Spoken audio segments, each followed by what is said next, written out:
Hey everyone, welcome back to the channel. I hope you are doing absolutely well. In today's video, I will show you exactly how to deposit money in TradingView in 2026. So guys, if you are interested in purchasing TradingView subscription, now is the time for you to get it at 80% discount plus 1 month free. If you are interested in this deal, make sure you check out the link in the description. Now, first of all, you need to come here on tradingview.com, then simply log in into your account if you haven't already. Over here, click on the option of products and it is going to open a chart in front of you. Over here on this chart, when you click on the option of trading panel here in the bottom left hand corner of the screen, you will see a bunch of different brokers over here.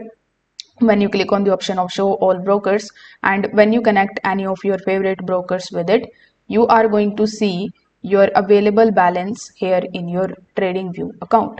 So if you want to withdraw this money, let me clear one thing, that TradingView doesn't actually hold money. It doesn't accept the deposits or store any kind of trading balances.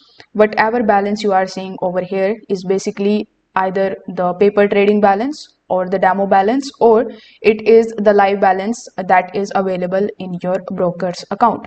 So TradingView is basically only used for charting and analysis. Even if you connect a broker through the trading panel, TradingView never receives or hold your funds.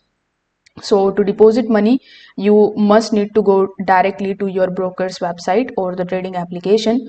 When you log in into your broker's account, you will see the option of deposit. Then you can deposit the money with the help of the payment methods that were available there. So once the deposit is processed, TradingView will automatically show it over here in your balance account, here just like so. So there is no actually deposit button, wallet or payment system inside TradingView separately, because all of the financial transactions happen only on the broker's side.